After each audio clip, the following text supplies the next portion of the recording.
Apa bentuk ikhtiar kita untuk bisa mendapatkan jodoh ini Pak Ustadz? Ada kau lihat perempuan yang bagus? Ada, jilbabnya panjang, suka ngaji, solihah, cepat dia pinang. Tapi katanya jodoh nggak kemana, jodoh nggak kemana, tapi saingan di mana-mana. Harus cepat. Kalau jodoh, insya Allah, maka segera datang, pinang, nikah, punya anak, soleh, solihah, keluarga sakinah, mawaddah warahmah.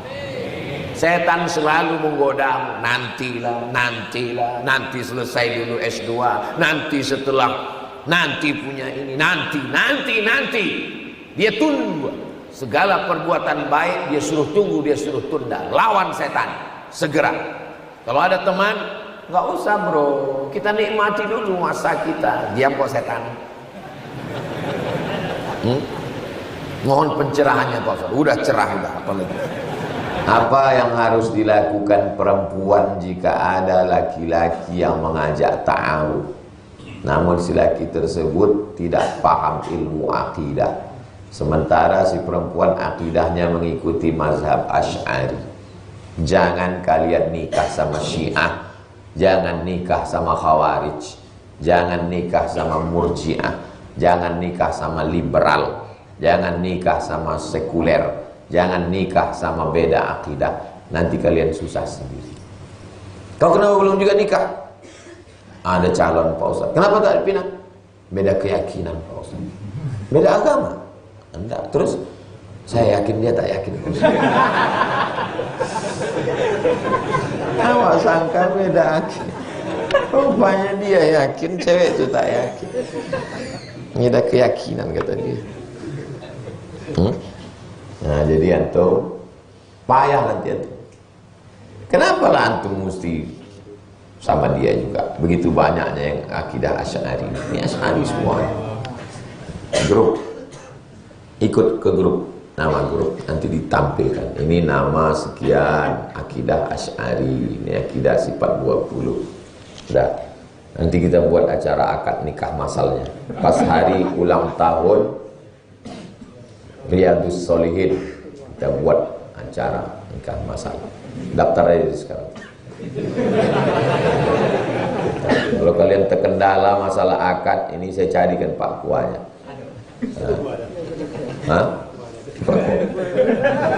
Pak Babur nih Pak Kua. Bisa Pak Kua? Bisa. Didaftar. Kalau dia tinggal di kecamatan lain bisa diurus. Bisa, alih. Kita buat acaranya habis pengajian ulang tahun subuh, akad. Kalian yang mau akad. Kalau ada calon perempuan tuh menolak, rekamkan. Nanti kita buatkan video. Saya tanya, Pak, Bapak terima nih orang baik. Kalau tak Bapak terima, siap-siap jadi anak gadis lapuk anak Bapak. Kita buatkan video. Nah, ada yang menolak-nolak. Di Palembang begitu. Kalau ada acara haul, ada acara maulid, diakadkan orang ramai untuk memudahkan orang nikah. Sekarang berpikirlah anak muda nih, itu lagi, ini lagi, mahar lagi, ini. Mudahkan, yassiru, mudahkan. La tu'assiru, jangan dipersulit. Basyiru, berikan kabar gembira. La tunaffiru, jangan bawa orang lain. Kita tak mau hanya sekedar mengaji aja. Kita mesti saling mengenal. Di sini ada yang punya bisnis tapi belum punya karyawan, ada yang baru tamat kuliah belum kerja, dipertemukan melalui grup-grup. Grup selalu share. Diperlukan seorang security, dicari seorang menantu yang soleh berakidah Asy'ari, dicari calon suami. Ini ada seorang gadis, orang tua sudah mau meninggal, kebun sawit sejauh mata memandang. Itulah guna kita ngaji nih, mempertemukan orang baik dengan orang baik. Orang baik ini mesti kita jumpakan.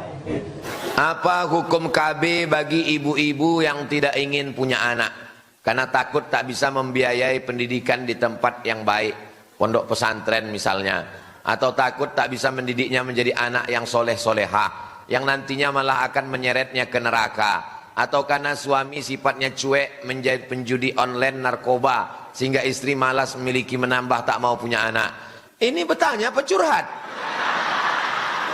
Sudah cukup membesarkan anak yang ada sehingga dengan KB sampai menopause. Bagaimana hukumnya Pak Ustaz?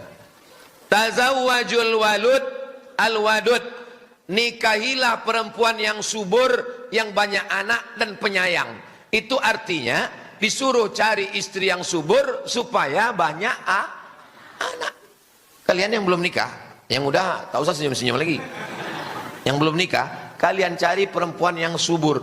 Dari mana kita tahu dia subur? Mana boleh dites duluan. Makanya waktu kenalan tanya, "Dek, mak kau berapa anaknya?" "Mak aku anaknya 12 bang." "Gua banget nih." Gitu. Cari perempuan yang subur. Kenapa? "Inni mukatsirum bikumul umam." Aku, kata Nabi, Nabi yang paling bangga pada hari kiamat karena umatku paling banyak. Saya doakan bapak-bapak punya anak 12 semua. Amin. Kenapa takut kalian?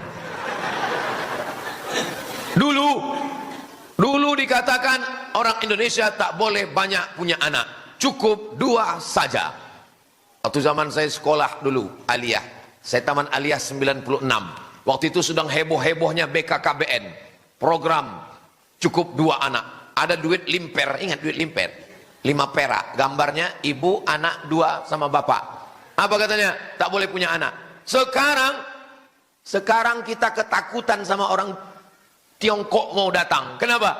Karena mereka penduduknya, India sekarang penduduknya 1,4 miliar. Cina sekarang penduduknya lebih 1 miliar. Indonesia tak sampai 300 juta. Sementara tanah kita luas, bumi kita penuh, minyaknya banyak. Kita kekurangan warga negara sekarang. Kalian cepat nikah, kalau bisa 1, 2, 3, 4. Siap? Kalian mesti punya anak banyak-banyak. Umat Islam mesti kuat, sebab kita menghadapi tantangan yang luar biasa. Jelas? Adapun hukum KB terbagi 2. Yang pertama, tanzimun nasal, mengatur kelahiran. 3 tahun, 3 tahun, 3 tahun. Yang kedua, tahdidun nasal, membatasi kelahiran. KB 2 jenis. Yang tahdid, misalnya laki-laki vasektomi, dipotong kabel itu, akhirnya dia tak bisa lagi, senapan angin itu meletus, cuman senapan itu hidup, cuman tak berpeluru dia lagi. Nah, vasektomi hukumnya haram. Kenapa? Karena dia memutus keturunan. Tak boleh dalam Islam memutus keturunan. Kalau perempuan yang putus tak punya anak lagi, itu namanya steril. Kalau perempuan sudah di steril, dia tak punya anak lagi. Haram hukumnya steril. Kecuali 1, perempuan yang melahirkan anak melalui sesar. 1, 2, 3. Kata dokter tak boleh lagi ibu, karena ibu udah sesar. Kalau ibu melahirkan lagi, perut ibu terbuka, tak tertutup-tutup lagi.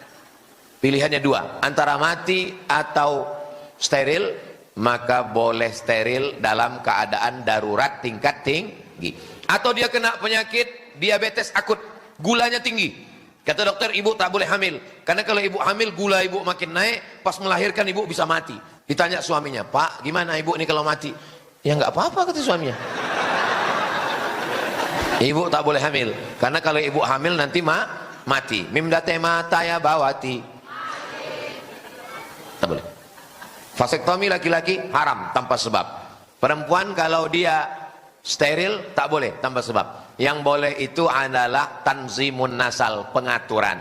3 tahun, 3 tahun, 3 tahun. Tapi alat-alatnya itu ada yang memudaratkan. Ibu makan pil, ibu disuntik, akhirnya mohon maaf, siklus menstruasi tak teratur, darahnya tertahan di dalam. Darah kotor itu mesti dibuang tiap bulan, karena disuntik, karena dimakan, tertahan dia di dalam, berubah menjadi kanker, menggumpal di dalam. Kanker macam-macam, akhirnya ibu mati gara-gara bapak yang tidak bertanggung jawab, mau enaknya saja, memang laki setan. Jelas? Apakah kegantengan seorang laki-laki bisa menjadi fitnah bagi wanita. Sekarang bukan cuma bagi wanita, bagi laki-laki juga, karena selera orang udah berubah sekarang. Makanya antum balik dari sini beli kemiri dibakar untuk menumbuhkan kumis dan janggut. Karena kalau antum tak berkumis, tak berjanggut, nanti banyak orang berselera menengok antum. Sebagaimana fitnah seorang wanita bagi laki-laki. Wa qala niswatum fil madinati imra'atul azizi turawidu fataha. Surat Yusuf. Wa qala niswatun fil madinati, perempuan-perempuan di kota. Apa kata perempuan itu? Imra'atul azizi turawidu fataha. Zulaikha sudah jatuh cinta kepada anak muda yang tinggal di rumahnya, Yusuf. Jadi rupanya dari dulu grup WA mak-mak ini memang udah Zulaikha tak mau jadi korban sendiri. Kalian pikir enak jadi aku ini, kata Zulaikha. Diundangnya perempuan-perempuan itu. Kalian yang selalu menggosipi aku, besok datang kalian ke rumah biar ku jumpa kalian Yusuf. Habis itu dikasihnya satu orang pisau sama buah. Setelah itu suruhnya Yusuf keluar. Pas Yusuf keluar, qata'na aydiyahunna. Kalau qata'a memotong, dalam ayat itu bukan qata'a, qata'na, memotong-motong. Tuh potong-potong tangan itu sampai tak terasa. Waktu menengok Yusuf keluar, apa kata mereka? Ma hadza illa malakun karim. This is an angel. An angel, malaikat ini, bukan manusia. Apa kata Zulaikha? Itu yang kutahankan tiap hari. Kalian baru sekali aja potong-potong, aku tiap hari menengok itu. Mana tahan, kata dia. Jadi kegantengan itu pun jadi fitnah. Oh kalau gitu bercadarlah kami Pak Ustaz. Bukan saya suruh kalian yang muda-muda ganteng nih bercadar. Jadi maksudnya Pak Ustaz berhelm lah. Jangan muka kalian tuh muka PHP, memberi harapan palsu. Mentang-mentang ganteng semua diiyakan, bercakap lemah lembut. Akhirnya semua kelas tuh merasa antum, dianggapnya antum. Bukan semua kelas, semua fakultas. Dari mulai fakultas ekonomi sampai dakwah, sampai pertanian, perikanan, sampai bukan pula semua fakultas, semua dari mulai kampus UIN, kampus UIR, UNRI. Antum biasa-biasa aja. Kalau ngomong sama orang, sama kawan, sama siswi biasa aja. Jadi kita rapat panitia nanti sore, ya rapat. Jangan lemah lembut. Kita rapat ya. Nah, jadi disangkanya orang, banyak orang kecewa.